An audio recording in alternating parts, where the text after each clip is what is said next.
standing here. My heart is pounding, the match is to begin. A thousand banners waving in the sky. Here comes our Lazio, the eagle starts to fly. Welcome everybody to another episode of Lazio Lounge. Lazio didn't play, well, they played this morning a friendly match against Cavese, but it wasn't an official match. But Lazio Lounge is always here every week to bring you all the latest of the Lazio world. As usual, I'm not alone. With me, a Scottish man in Rome, Alistair McKenzie. Hello Alistair, how are you? I'm okay, yeah. I hope people aren't tuning in to hear a blow-by-blow account of that friendly game today, because I wasn't there. So I think we've hopefully got a few other talking points, though, during the international break. It's quite nice, it's a change of pace, but I have to say I do miss having Serie A on this week. Yeah, I have to tell that when I think about Lazio Cavese, I remember a match, I think it was 1982, that Lazio drew 2-2 and official made Lazio come back to Serie A. It was the point Lazio needed that season to qualify from Serie B to Serie A and go back to the top of the league finally. So this tells you how old I am. I remember that match. But it was important even because Rossi again made 5 goals. We're going to talk about Alessandro Rossi again. But Alistair, there's plenty of things to talk about because, like it or not, there are a lot of Lazio players around the world playing this weekend with their national team. And, the last added is Acerbi, who has been called yesterday from Mancini because Romagnoli has an injury and couldn't play for the national team. So Acerbi has been called.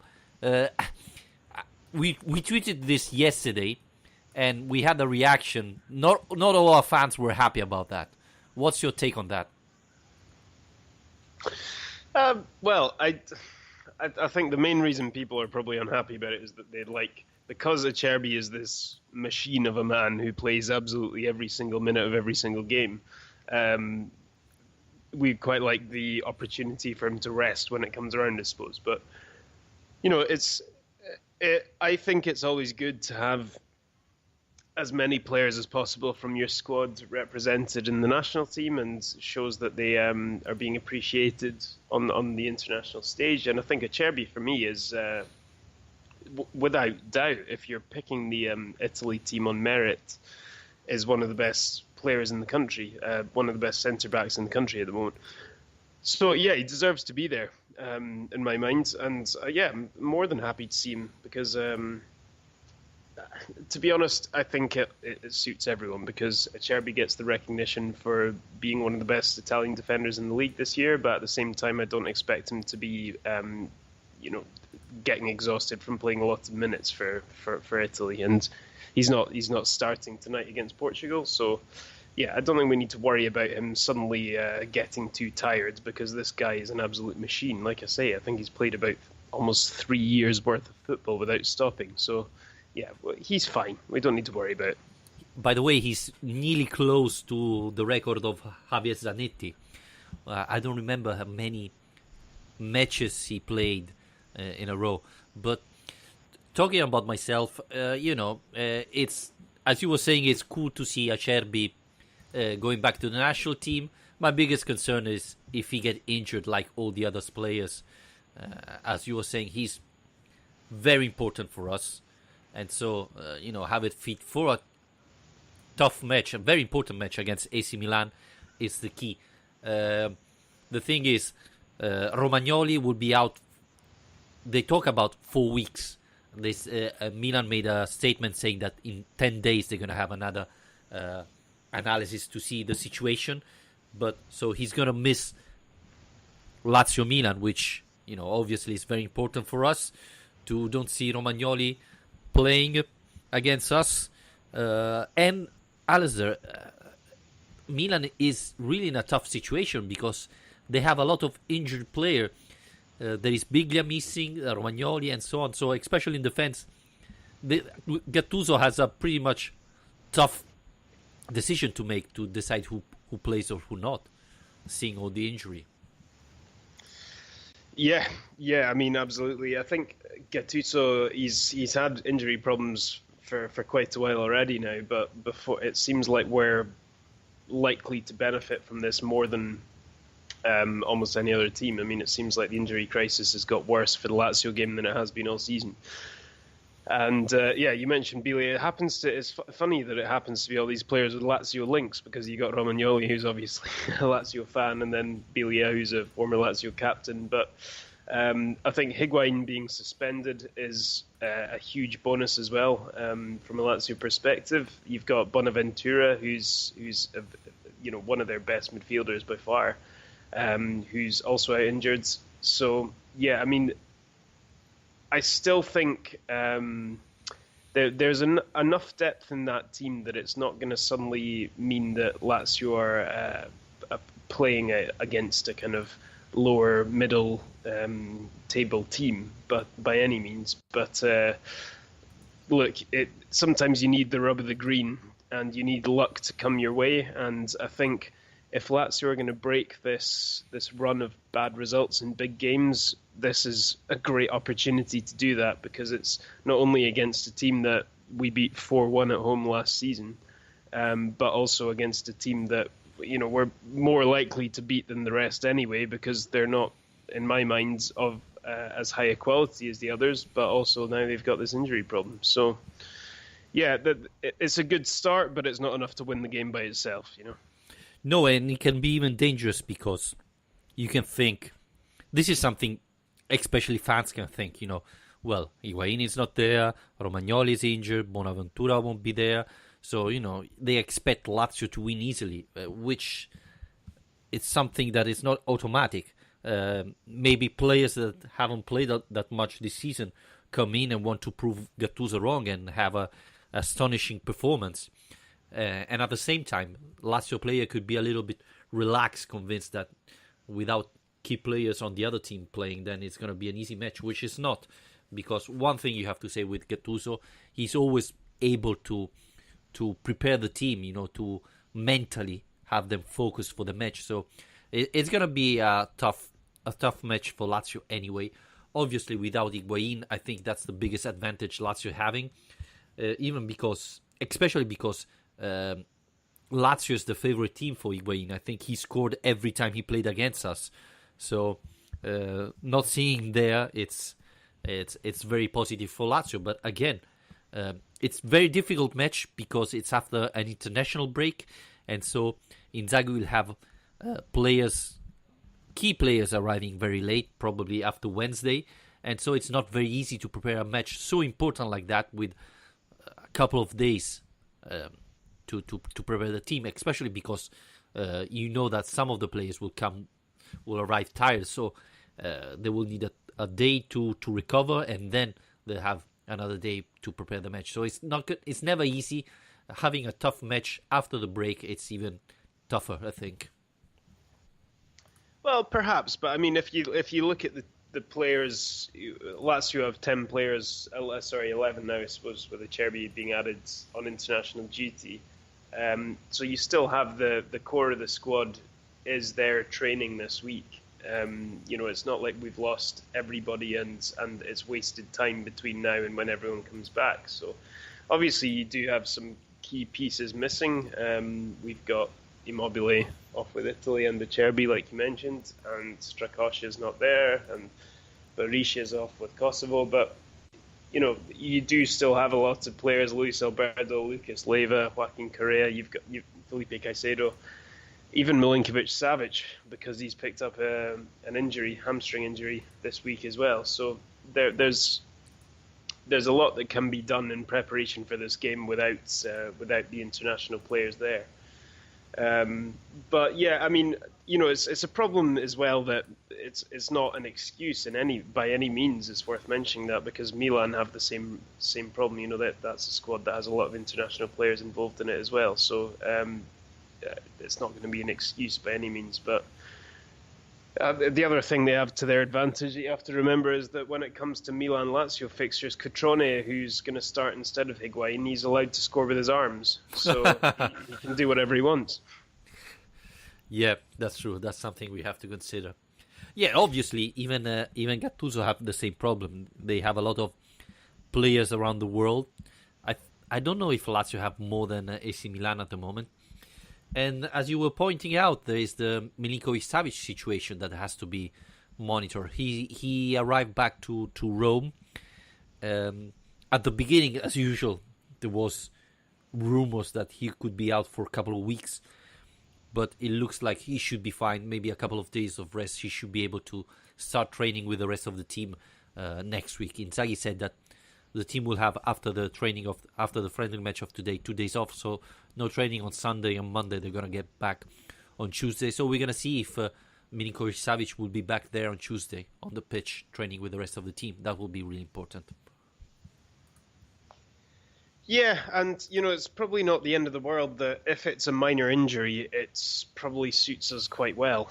That Milinkovic-Savic is a guy that we've spoken about a lot this season. I thought his performance against Sassuolo was one of his better ones this season, and the statistics back that up as well. And I think for him to have a period now where he can not only be, he's obviously got an injury problem. It's not just that he's resting, but he gives him a bit of time of reflection and a bit of peace and quiet as well, which is probably a good thing because he's a player who needs to rediscover his swagger a bit. He's a confidence player, and when he's on top of his game, he's almost unstoppable. So we do need him to be back at his best, and I think recently he has been showing signs of being able to get there again. So, yeah, I mean, you never want to see one of your players get injured, but my point is that I think considering that it's a minor injury, it's kind of worked out quite well, and I'm not too upset about it. Yeah, if it's a minor injury, yeah, I totally agree with you. Alistair, one of the, how can I say it, biggest rumors of the week is Pedro Neto. Did you see what he did with the national team? He published, I know a lot of guys saw the goal he scored, but he published on Instagram a video with him doing another amazing thing on the sideline, and it was simply unbelievable. This is the rainbow flick you're talking about? Yeah. I know, it's it seems so unnecessary as well. I love it. But yeah, I mean, it's probably the first time that we've this whole time he's been playing with the Portuguese youth teams, but I think this is the first time that he's done anything that has taken everyone's attention quite so much as this goal he scored against Germany.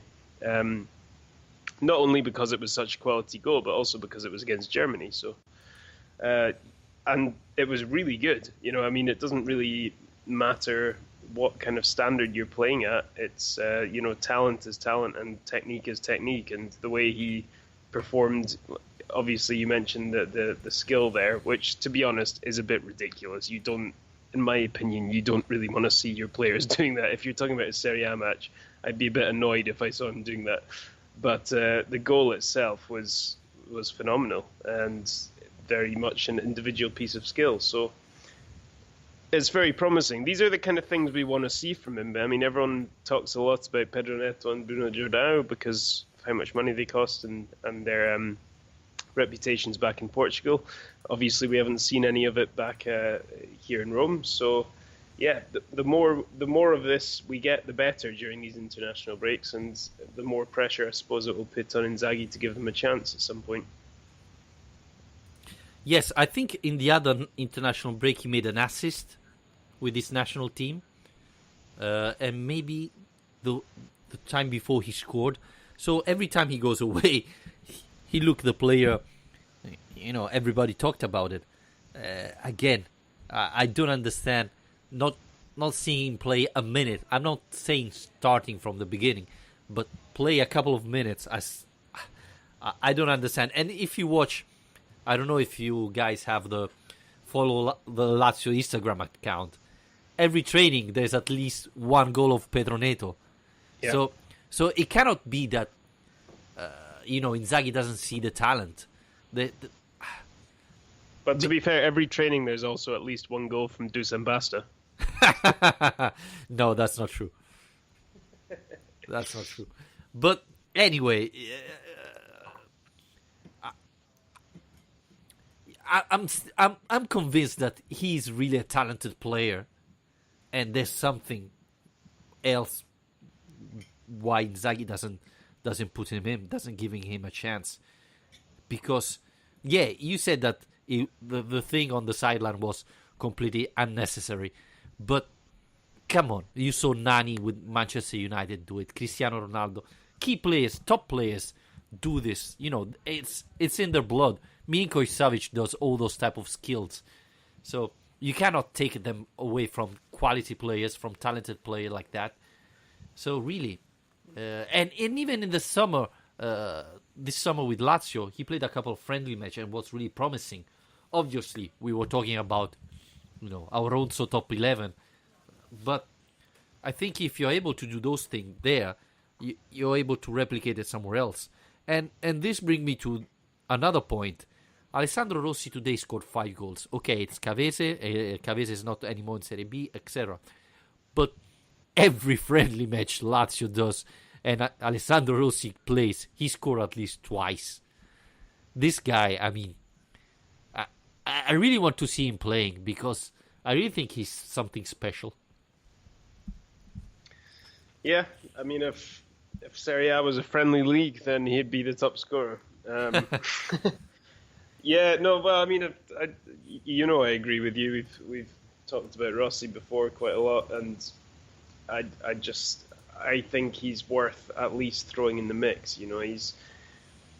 It's like you say, it's not that you watch one friendly match during an international break or one friendly match during Aronso and he scores some goals and therefore you think he's the finished article. It's that the training of a first team squad is very much it's a kind of a meritocracy. In training, the idea is that means it helps you get a place in the first team, and from what we've seen at least, Rossi has been doing phenomenal stuff in training and has, to be honest, he's just really taken every chance he's been given. And that's something I was talking about during the summer. I remember saying that this is a guy that basically all he can do is take advantage of the chances he gets. And in the summer he did that. And the first objective he had was to stay in the Lazio squad this season. Because we were talking before about who was going to be the Vice Immobile and what Caicedo's future was and so on. The first objective for Rossi was just to prove that he was capable of having a place in this squad.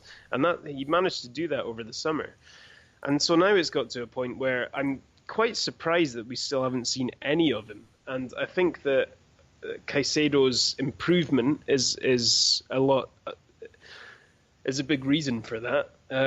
But at the same time, I just don't see the harm in really experimenting with him, giving him 10 minutes at the end of a match just to throw him in, give him a taste of the environment at the top level and see how he copes with it. Because I feel like from what we've seen from him so far, this is a guy who has a lot of hunger, a lot of desire to prove that he has what it takes at this level.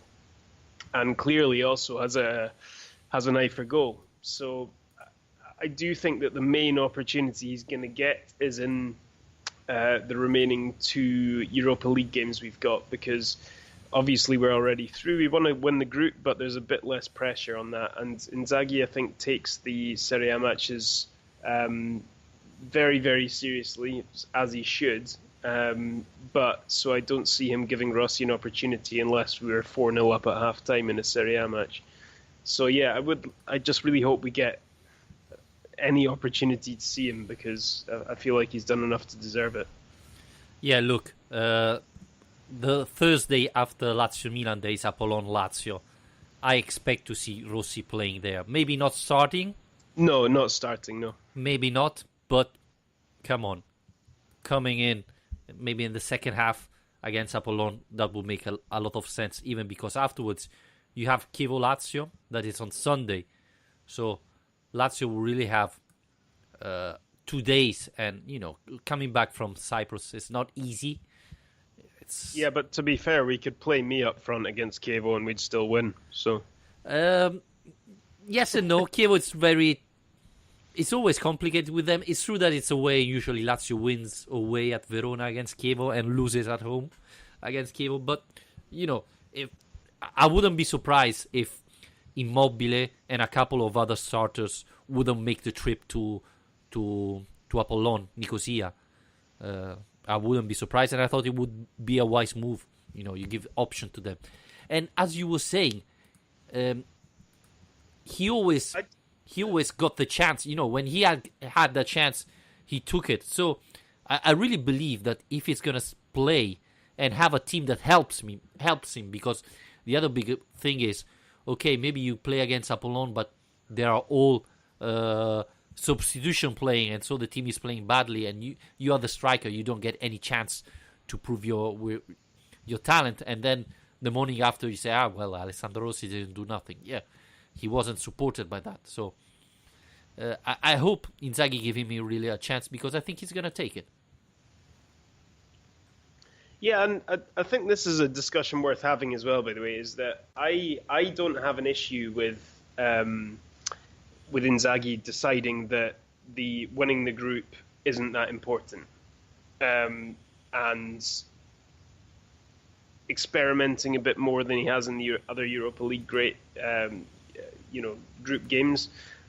I'm not talking about putting out a youth team or playing to win, playing to lose, or anything like that, but I think that he can be a bit more willing to rotate and, like you say, leave key players at home than he has been so far, because at the end of the day, you're talking about the way the draw works is that you've got 16 seeded, 16 unseeded. 12 of the seeded teams will be the group winners, and 4 of them will be the 4 of the best 8 Champions League third place teams. So first of all, you have to be a bit unlucky to get one of the Champions League teams, because you're talking about 4 out of 16. But then, even then, you're talking about a team that's finished third in their group. And I still think Lazio can have a very good European campaign and not really be scared of anyone they could face in that draw, finishing second in this group.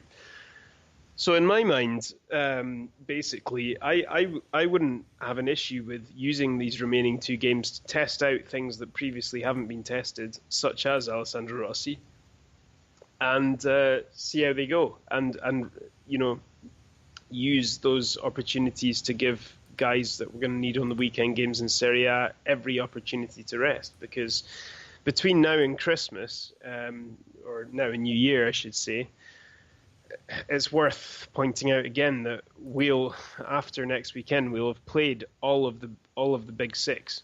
So our run up to Christmas is going to be absolutely crucial to this Champions League race, because while we're basically playing a lot of mid to bottom level teams between now and the winter break, everyone else around us has still got a few difficult games ahead of them. So it's a big opportunity what we've got now. Yeah, I really, that would be the perfect match to see even Pedro Neto finally playing. It could be an option after all his performance in the national team. And as you were saying, then December, it's quite an easy calendar, even though you're playing against Atalanta at Bergamo, that is very difficult. Lazio Cagliari should be an easy one, Bologna Lazio as well.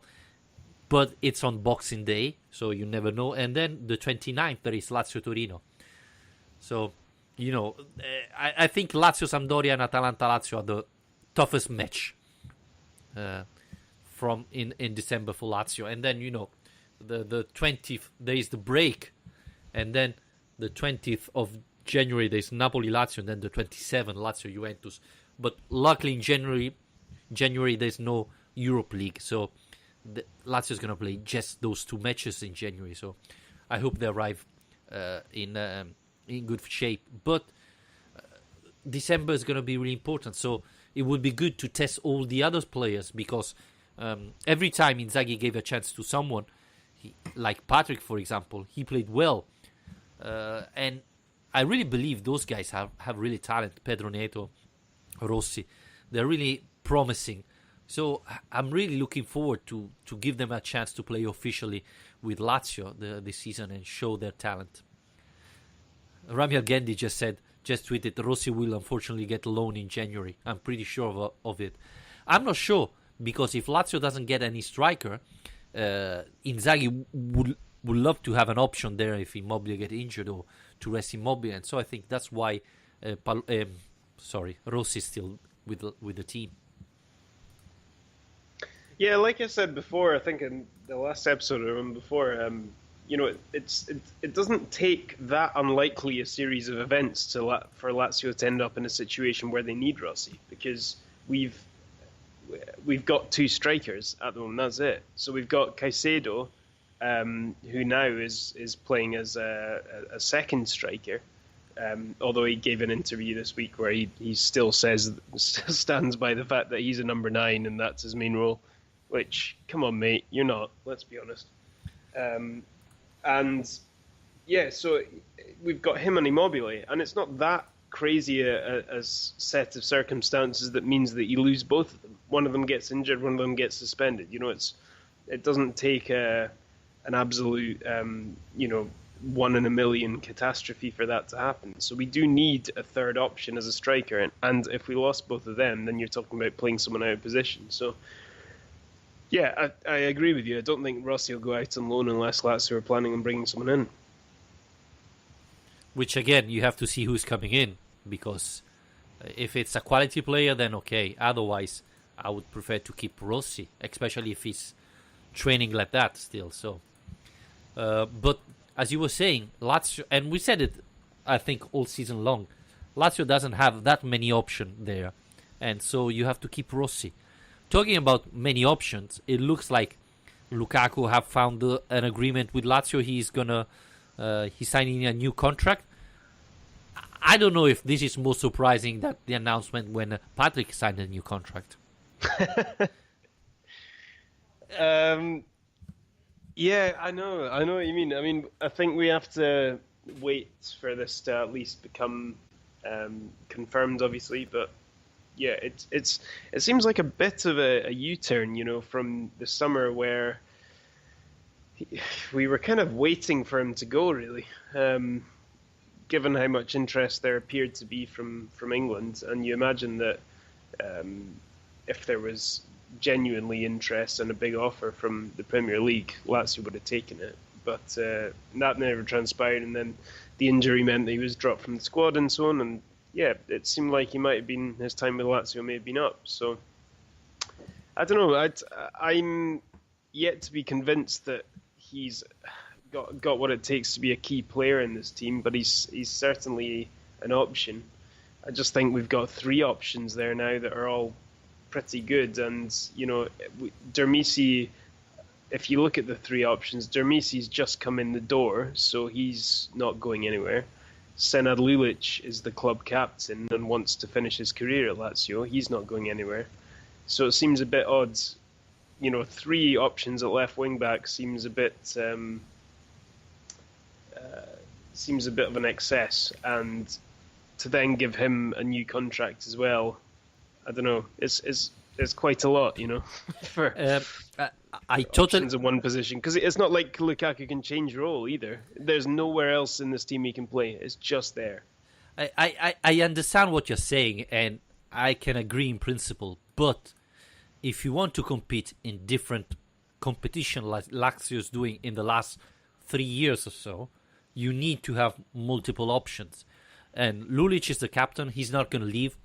But, he's nearly as old as I am. So he's probably not able to play all the matches. And he has even the option to play in a more central position. Maybe that could be his future. Let's not forget that if he moves in a more central position, he's going to run less. And this will mean that he will probably be able to play longer.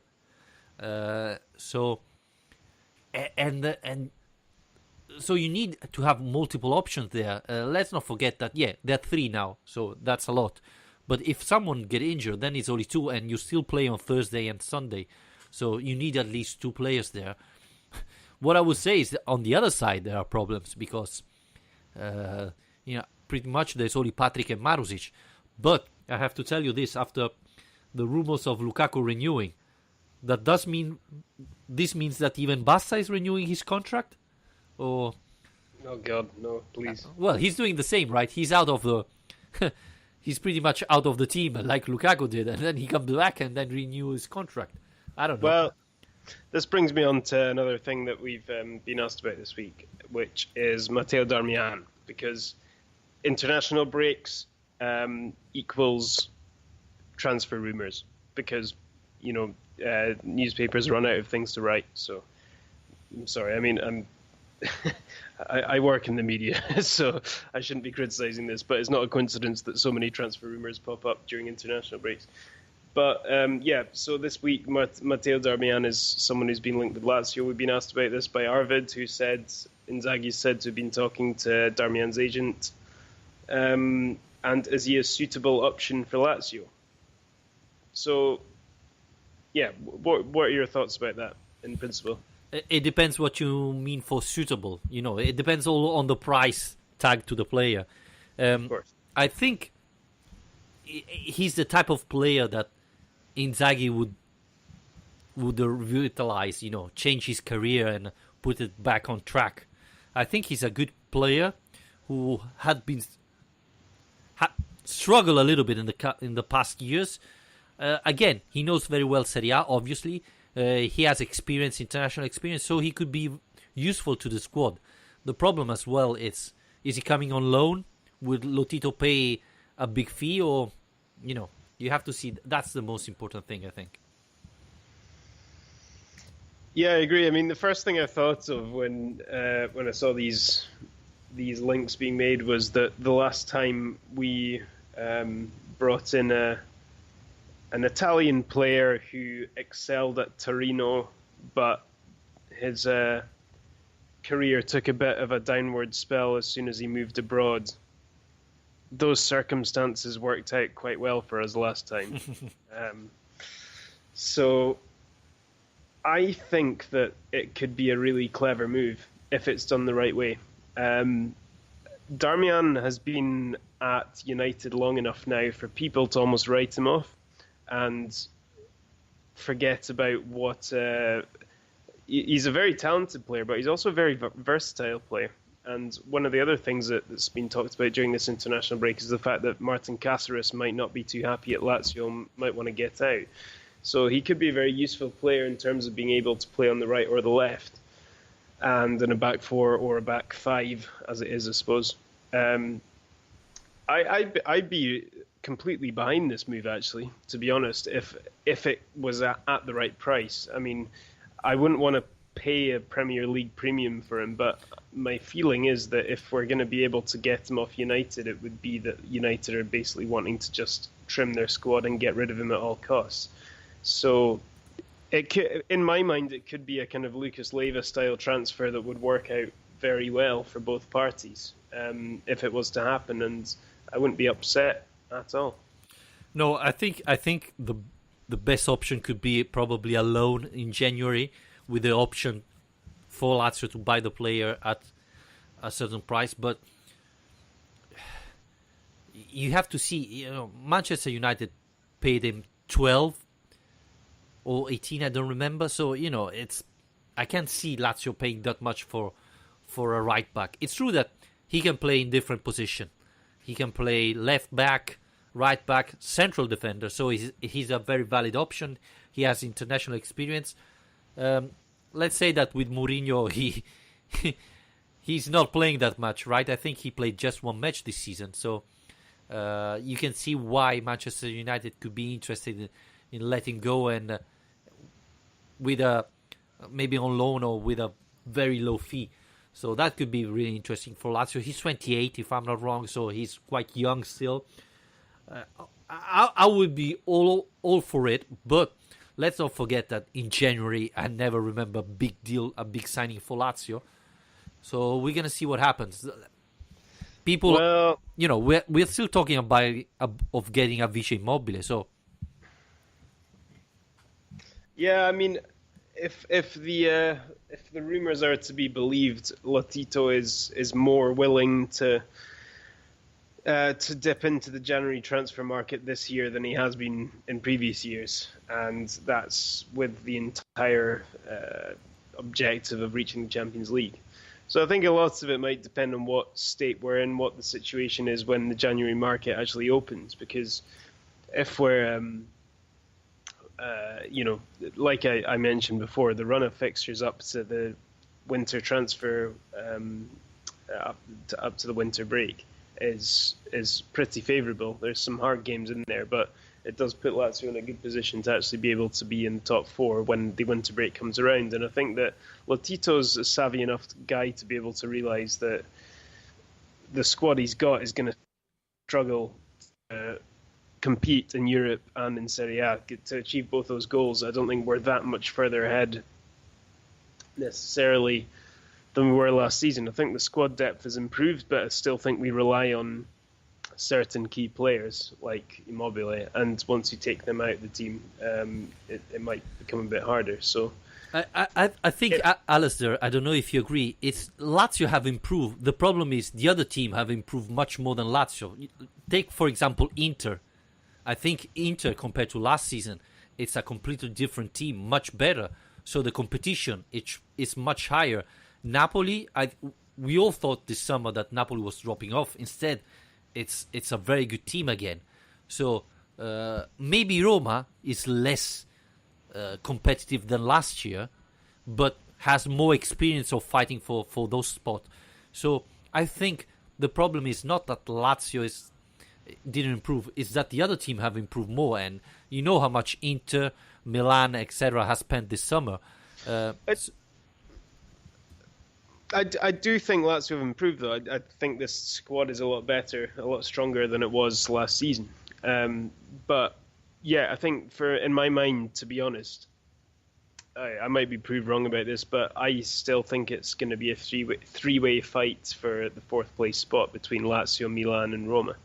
I think that the top three are likely to pull away a bit too far and will have a bit too much over the course of the season. So we'll see. And I think with that in mind, you have to think about who you're up against, the depth of their squads, and the likelihoods or the pulling power that they have in January as well. So, yeah, Roma have a similar problem, it's worth mentioning, in terms of the Vice Immobile debate.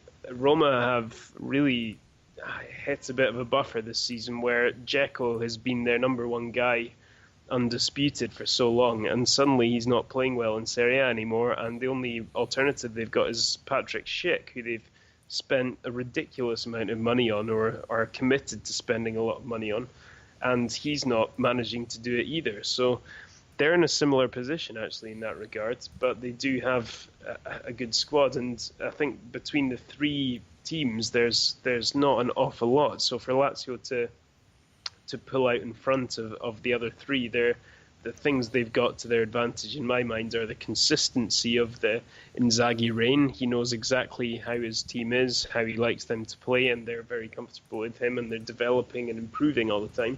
And also the fact that they have, I would say, more star quality throughout the team. I think the best players in the Lazio squad are better than the best players in those other squads. As usual, January transfer market would be fundamental. Normally, Lazio is not the king of the transfer market in winter, but I think this time could be a little bit different because we know Inter, Milan, Roma as well are really struggling financially. So I would be really surprised seeing Milan and Inter buying key players without selling them. Obviously, we know that everything can happen, and the financial fair play has been a little bit ridiculous in the past. So maybe Milan can still sign players without get penalized. But I think we have to wait January and see how teams changes before saying who is really the favorite. But I agree with what you were saying. I think of these teams, probably Lazio is even the team that has played better this season so far, and especially in the midfield has more option than the other teams. We said the problems of this team: the Vice Immobile, the problem on the right side, and the defense. We have Acerbi, Radu. There's still the third option to figure out. But Roma has a lot of problems. They're not playing well at all. You were talking about in front, but even the defense is struggling. Inter started really bad, and now they got back to a good form. AC Milan is again in a tough situation. I think it's going to be an interesting fight. I really hope that January transfer market doesn't change things too much for Lazio, because maybe this is the season where Lazio has more chances that they never had before. I wouldn't say than ever before, but we do have a good chance this year. It's a bit disappointing now to hear about the likes of Napoli being linked with Lazzari, who's a player that I'm so keen to get in. But there you go. I think it's inevitable that other teams will take interest in players like that. So, yeah, I don't know. I mean, for me, it's still a bit early to be thinking about the January market, and the reason as well is worth mentioning that there's so much, hype around the January market is that it's shorter as well. It's only open while the games aren't being played. So I think it's from the 3rd of January to the 19th. I think those are the dates. Yep, I think so. So there's not an awful lot of time for clubs to do their business in, which means that everything that is going to happen has to be put in place pretty early on, which basically means around now or the next month or two. So yeah, we'll see. I mean, I don't expect huge changes in January. You never do with Lazio. But I think that if we were able to add one quality player, maybe two, to the team, it could do a lot. Yeah. Yes, I totally agree. And again, I think it's very positive to have such a short window in the transfer market in January. We saw so often players that couldn't play the match because there were rumors of the club selling that player, or he couldn't play against that team because they were talking about buying that type of player. I think it wasn't fair and was so penalizing that it's much better like this. Again, we hope Lazio makes something. So, as you were saying, it's now the time to start talking and making the first steps to sign players for January. So we're going to see what happens. But again, it's very important for Lazio to do the right deals this winter. Obviously, if we can take Lazzari maybe or Darmian, I think that would be very positive. But I think it's still early to see. There have been rumors even of Ciro Immobile linked to Napoli. This is something that happens pretty much all the season. I simply don't see it happening, though. I don't think that Lotito and Tare will sell Ciro Immobile. No, it's just kind of, he's from Napoli. Yep. Maybe he'll play for Napoli. But, yeah. No, it's not going to happen. Alistair, do you have something else to say, or we can wrap it up here and I can leave you watching Scotland but beating Albania 2-0? Scotland hammering Albania, yeah. I don't think so, no. I mean, it's... I actually ended up writing an article about Thomas Strakosha for one of the Scottish newspapers and how good he is, and then they go and drop him from the team. So, Lazio fans, don't worry, you don't have to feel bad about Scotland hammering Albania because Strakosha's not playing tonight. It's Edric Berisha instead. He's so good that he cannot play against Scotland. Yeah. Well, thank you again, Alistair. I hope you have a nice week, and we're going to talk back next Sunday after Lazio Milan. I think it's a 5 o'clock kickoff. 6 o'clock in Italy kickoff. So we're gonna do our podcast after the match on Sunday, I believe. Thank you again, everybody, for listening. You can support us on Patreon. You can follow us on Twitter and on Facebook. And if you can, please subscribe and rate our podcast on iTunes. Thank you again, Alistair, and good dinner. I know you're gonna eat now. Yeah, I can't wait. I'm very excited, actually. Thank See you. you next time. Bye. Thank you very much, Alistair. Come on, you eagles, there's no time to fear.